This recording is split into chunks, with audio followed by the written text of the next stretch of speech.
నమస్కారం దుర్గా కుమార్ గారు. నమస్కారం సుధాకర్ గారు, మన వీక్షకులకు కూడా నమస్కారం. తాజాగా ఏపీపీఎస్సీ గ్రూప్ 1 రద్దు అంశం ఆల్రెడీ మనం గతంలో ఒకసారి చర్చించుకున్నాం. ఇప్పుడు ఏపీపీఎస్సీ చైర్మన్గా ఉన్నటువంటి మాజీ డీజీపీ గౌతమ్ సవాంగ్ తన పదవికి రాజీనామా చేసే ఆ యోచనలో ఉన్నట్టుగాను, ఆయన మీద తీవ్ర స్థాయిలో ఒత్తిడి ఉన్నట్టుగాను ఒక ఆరోపణ అయితే వస్తుంది. సో ఎంతవరకు ఆయన రాజీనామా చేయొచ్చు అంటారు? ఒకవేళ రాజీనామా చేసినా తరువాత దీని నుంచి తప్పించుకునే అవకాశం ఉందంటారు?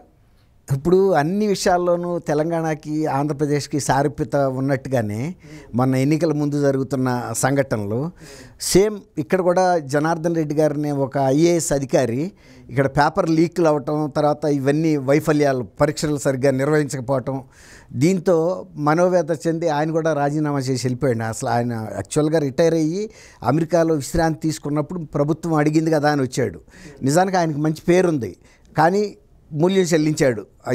టీఎస్పీఎస్సీ చైర్మన్గా బాధ్యతలు స్వీకరించి ఘోరమైన వైఫల్యంతో ఒకసారి కాదు 2-3 జరిగినాయి ఆయన సంఘటన వితిన్ మంత్స్లో.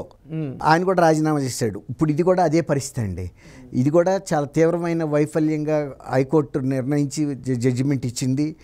తర్వాత ఈ ఎగ్జామినేషన్ని రద్దు చేసి 2018లో ఇచ్చిన నోటిఫికేషన్ని, తర్వాత ఆ సందర్భంగా సెలెక్ట్ అయిన 143 మంది అధికారుల్ని కూడా రద్దు చేయమంది. మళ్ళీ ఫ్రెష్గా మెయిన్స్ చేయమంది. ఎందుకు చేయమందంటే వీళ్ళు ఒకసారి దీన్ని డిజిటల్ ఫామ్లో కరెక్షన్ చేశారు. చేసినప్పుడు 326 మంది అభ్యర్థుల్ని ఎంపిక చేశారు. మళ్ళీ ఎందుకు వాళ్ళకి ఇది వచ్చిందో ఒకసారి మళ్ళీ మాన్యువల్గా చేశారు. మాన్యువల్గా చేసినప్పుడు 222 మంది తేడా వచ్చిందండి. మూడోసారి 222 వచ్చింది. మూడోసారి మళ్ళీ చేశారు. అసలు రెండోసారి చేసినప్పుడు ఎవరు సెలెక్ట్ అయ్యారనేది ఆ లిస్ట్ కూడా బయట పెట్టాల. అదే బయట పెట్టకుండానే సీక్రెట్గా ఉంచి మళ్ళీ వాళ్ళకి కావాల్సిన అభ్యర్థులు ఎంపిక కాలేదని. ఎందుకంటే ఏపీపీఎస్సీలో కొంతమంది ఈ గౌతమ్ సవాంగ్ గారు చైర్మన్గా ఉన్నా కూడా దాంట్లో వైఎస్ఆర్సీపీ నాయకులు కూడా సభ్యులుగా ఉన్నారండి. దాంతో వాళ్ళు ఏం చేశారంటే ఎవరికి కావాల్సిన వాళ్ళు వాళ్ళ ఎంతో అంత బేరాలు చేసుకుని సెలెక్ట్ చేయాలి. అందుకని మళ్ళీ మూడోసారి సెలెక్ట్ చేశారు, మాన్యువల్గా కరెక్షన్ చేశారు. అభ్యర్థులు కోర్టుకు వెళ్ళటం, ఇప్పటికీ తీర్పు రావటం జరిగింది. ఇది చాలా తీవ్రమైన వైఫల్యం కింద లెక్క పెట్టాలి. ఈ పోరాటానికి ఈయన నారా లోకేష్ గారు బాగా ఈ ఇనిషియేషన్ తీసుకున్నాడు. నిరుద్యోగుల తరపున నిలబడ్డాడు. ఇది మామూలుగా కష్టం కాదండి. నిరుద్యోగులు కూడా పాపం వాళ్ళు సొంతంగా నిధులు కొంత సమకూర్చుకుని ఇప్పుడు నైతికంగా లోకేష్ గారు లాంటి వ్యక్తి నిలబడబట్టి కానీ వాళ్ళు పోరాడగలిగారు. కానీ అదే ఇంకొకళ్ళు అయితే ఈ పోరాటం ఇంతవరకు జరిగేది కాదండి. దీంతో తెలుగుదేశం వాళ్ళు కూడా ఇది నిరుద్యోగులకి ఇంత అన్యాయం చేసిన ఇష్యూని వదలకూడదు, దీన్ని తీవ్రంగా తీసుకోవాలని గట్టి పట్టుపడుతున్నారు. ప్రభుత్వం ఏం చేసిందంటే ఈ వైఫల్యాలన్నింటినీ కప్పిపుచ్చుకుని మళ్ళీ ఏదన్నా హైకోర్టులో డివిజన్ బెంచ్కి అప్పీల్కి వెళ్ళింది. డివిజన్ బెంచ్కి అప్పీల్కి వెళ్ళింది కానీ వచ్చే ఛాన్సెస్ అయితే తక్కువ అండి. ఈ గనక ఫేవరబుల్గా గనక వస్తుందని ఈయన కూడా ఆశిస్తున్నాడు గౌతమ్ సవాంగ్ గారు. దీనిలో పూర్తి స్థాయి బాధ్యత అని చెప్పలేము. ఆయన మధ్యలో వచ్చాడు ఈ ప్రాసెస్కి. మధ్యలో వచ్చినా కూడా ఆయన ఆ టైంలో ఉన్నాడు కాబట్టి ఫైనల్ సెలక్షన్ అప్పుడు నైతిక బాధ్యత వహించాల్సి వస్తుంది. బహుశా కనుక ఆయనకి కనుక వ్యతిరేకతగా వస్తే మరి ప్రతిపక్షాల నుంచి ఒత్తిడి వస్తుంది. ఆల్రెడీ గవర్నర్ గారి దృష్టికి కూడా వెళ్ళిందండి. గవర్నర్ గారు కూడా ఒక న్యాయ కోవితులు, ఆయన అంతకుముందు సర్వోన్నత న్యాయస్థానంలో గౌరవ న్యాయమూర్తిగా పనిచేసిన వ్యక్తి. తెలుగుదేశం వాళ్ళు మొత్తం రికార్డు అంతా తీసుకెళ్ళి ఆయన ముందు పెట్టగానే ఆయన కూడా చూసి మరి ఇంత స్పష్టమైన ఆధారాలు ఉన్నప్పుడు ఇంకా దీన్ని ఎలా ముందుకు తీసుకెళ్తారు, న్యాయస్థానం ఇచ్చిన దీనికి కట్టుబడి ఒక రకంగా రద్దు చేసి ఫ్రెష్గా 10,000 మందికి మళ్ళీ దాదాపు 10,000 మంది మళ్ళీ మెయిన్స్ రాయాల్సి అది పెట్టడమే బెటర్ అని ఆయన కూడా వీళ్ళతో వ్యాఖ్యానించినట్టు తెలిసింది. ఆయనకి తెలియని అంశం ఏం లేదు అక్కడ. ఇప్పుడు ఇంకోటి ఏంటంటే గవర్నమెంట్ టైం కూడా అయిపోయింది కదండి. ఈ నియామకం అంతకుముందు ఉదయ్ భాస్కర్ గారిని కూడా వేధించారు. ఆయన అది రాజ్యాంగ పోస్ట్ అయినా కూడా గవర్నర్ ఆయనను బర్తరఫ్ చేసే అధికారం ఉందండి. ఇప్పుడు కనుక ఈ అంశం మీద గవర్నర్ బర్తరఫ్ చేసినా కూడా ఈయన గౌతమ్ సవాంగ్ వెళ్ళిపోవాల్సి ఉంటుంది. రెండోది గవర్నమెంట్ అయిపోయింది కాబట్టి అందులోనూ అతను ఒక ఐపీఎస్ ఆఫీసర్, రేపు వచ్చే గవర్నమెంట్కి ఈయన ఉంచాలని ఉంది. ఇప్పుడు నైతికంగా అప్పుడైనా వెళ్ళిపోవాల్సిన పరిస్థితి వస్తుంది. కాబట్టి వాళ్ళు తీసేసారాక నాకెందుకు, అసలు ఆయన పెద్ద ఇంట్రెస్ట్గా కూడా వచ్చిన పర్సన్ కాదు. ఆయనకి డీజీపీగా ఉన్నప్పుడు వైఎస్ఆర్సీపీ వాళ్ళు ఎంత ప్రెషర్స్ పెట్టినా కూడా కొంతవరకు నీతికి నిలబడ్డాడు ఆయన. అందుకైతే ఒప్పుకుంటారు ఎవరైనా కూడా, ప్రతిపక్ష పార్టీలు కూడా ఒప్పుకుంటాయి ఆయన వ్యక్తిగత దీన్ని సమర్థతని. అయితే ఇప్పుడు ఏంటంటే రెండు విధాలు చూసినా కూడా ఆయన పరిస్థితి బాగా. కాబట్టి ఒకవేళ కనుక న్యాయస్థానంలో కనుక అనుకూలమైన తీర్పు లేకపోతే ఎటాగు ప్రతికూల పరిస్థితులను ఎదుర్కొనే బదులు బహుశా రాజీనామా చేస్తాడనే న్యూస్ కూడా సర్క్యులేట్ అవుతుందండి.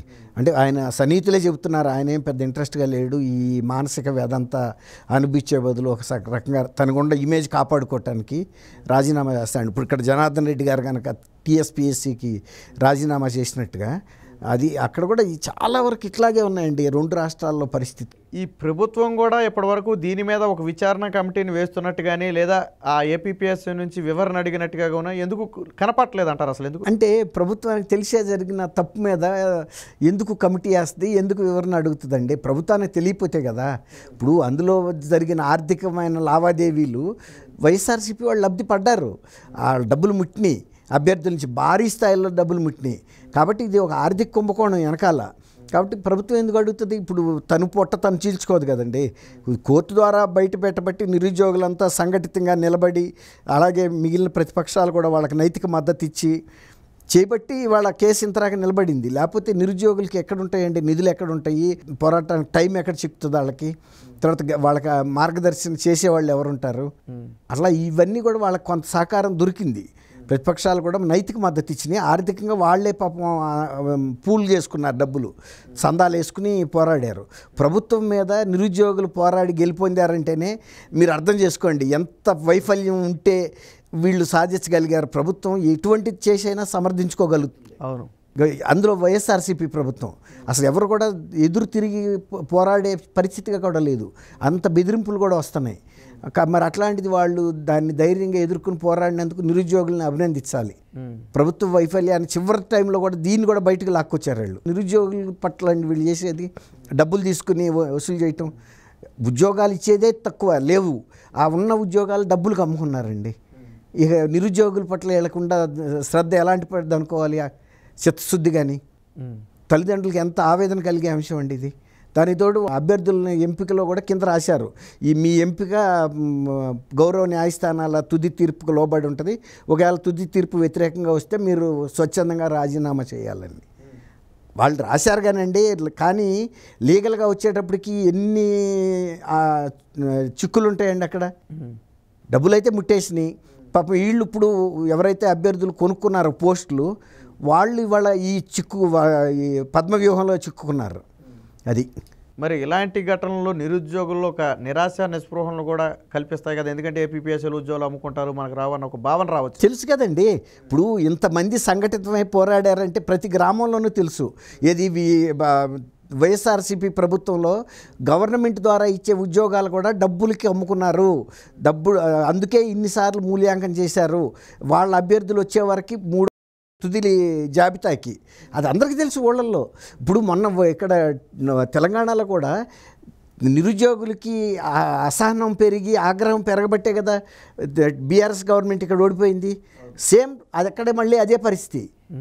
ఇక్కడ కనీసం ప్రైవేట్ ఉద్యోగాలన్నా దొరుకుతున్నాయండి ఇంతో కొంత చాలా వరకు, అక్కడ అది కూడా లేదు. కేవలం ప్రభుత్వ ఉద్యోగాలు తప్ప గతి లేదు. ఆ ప్రభుత్వ ఉద్యోగాలు కూడా ఎవరు పడితే ప్రతిభ ఆధారంగా రాదు, డబ్బు ఆధారంగా వస్తుంది. ఎవరు ఎక్కువ డబ్బు కొడితే వాడికి డబ్బు సీటు ఉద్యోగం ఇచ్చారు. ఇప్పుడు అందుకే ఇవాళ కోర్టుల చుట్టూతో తిరుగుతుంది వ్యవహారం. 6 ఏళ్ల తర్వాత మళ్ళీ రీఎగ్జామినేషన్ పెట్టటువంటి ప్రభుత్వం ఏమన్నా పనిచేసినట్టు ఎవరికన్నా నమ్మకం కలుగుతుందండి? అన్నిట్లో వైఫల్యం చెందారు. కనీసం నిరుద్యోగుల విషయంలో కూడా వ్యాపారం అండి. వాళ్ళ జీవితాలతో ఆడుకోవటం కాకపోతే ఏంటిది? ఎంతమంది ఆత్మహత్యలు చేసుకున్నారు ఎంపిక కాలేకపోయామని ఈ అక్రమాల మూలన. చాలా జరిగినాయి.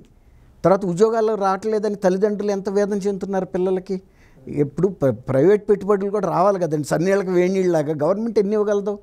ఇగో మహా ఇస్తే 143 మందికి ఇచ్చింది. ఎన్ని లక్షల మంది ఉన్నారు ఆంధ్రప్రదేశ్లో నిరుద్యోగులు. ఆంధ్రప్రదేశ్ అంటేనే విద్యలో ముందడుగులో ఉంది, కానీ ఉద్యోగాల్లో పరిస్థితి అయితే లేదు. కాబట్టి ఇక రేపు రాబోయే ఎన్నికల్లో మీరు అన్నట్టు ఎవరైతే నిరుద్యోగులు ఇట్లాంటి అసహనానికి ఆగ్రహానికి గురయ్యారో వాళ్ళ ప్రతాపం కూడా చూపిస్తారండి ప్రభుత్వానికి వ్యతిరేకంగా.